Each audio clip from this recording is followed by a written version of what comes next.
Here's the thing about MagSafe power banks. They've been fine for like 3 years, 15 watts, snap on, slowly charge. Nobody was excited. And honestly, nobody was wrong to feel that way. But Qi 2.2 just changed the game.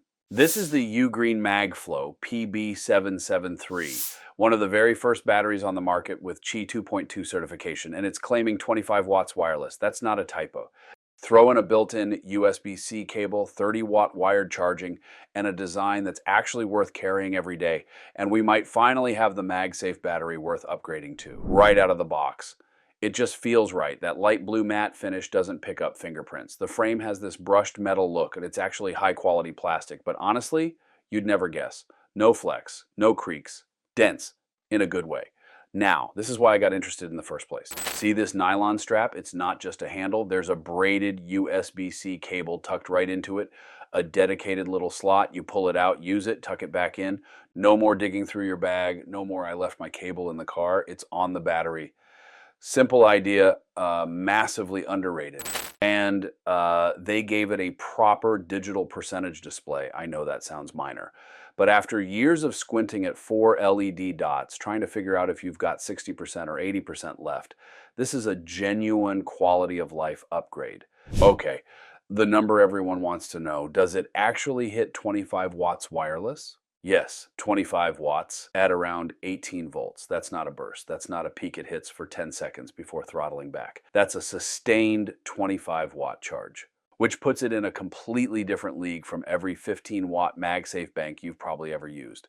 For context, and that's faster than what you'd get plugging into a lot of wired chargers, wirelessly, on your back. Now, for wired charging, both the USB-C port and the built-in cable support 30-watt power delivery. But here's something interesting. From the Ripple testing, the built-in cable actually performed cleaner at high voltages, 12 volts through 20 volts. It seems like Ugreen optimized that cable's converter specifically for fast charging. So if you're in a hurry, use the built-in cable. Small detail, real difference. It's a 10,000 milliamp hour cell, about 36 watt hours. Let me walk you through what it actually delivered across different scenarios. At 5 volts, basically the kind of load you'd see charging earbuds or a smartwatch, it ran for 1 hour and 56 minutes, putting out 29.4 watt hours. Clean, stable voltage the entire time, right up until the last few percent. At maximum wired load, 20 volts, full 30 watts, it lasted 1 hour and 12 minutes, delivering 30.8 watt hours. And here's what impressed me, no throttling. Voltage held solid at 20 volts the whole way through. Only in the final 10% did it step down to 12 volts to protect the cell. That's exactly how a well-engineered battery should behave. Now, the honest part. Push it at full wired load and it gets warm. I measured up to 49.3 degrees Celsius on the thermal camera. Not drop it hot, not this is a problem hot, but definitely noticeable. Something to think about before dropping it into a tight bag. Wireless is a different story. During the Qi 2.2 test, and I'll be up front here, my tester couldn't handle the full 25 watts and went into protection mode. I had to cap it at 7.5 watts for a stable long duration run. At that load, the bank ran for over 3 hours and delivered 27.4 watt hours.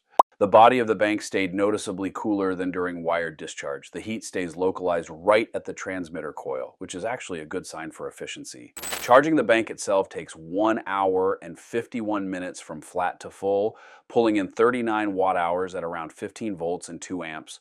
Thermal during charging peaked at 43.7 degrees Celsius or 110.7 degrees Fahrenheit, meaningfully cooler than discharge. Good behavior. One more thing worth mentioning.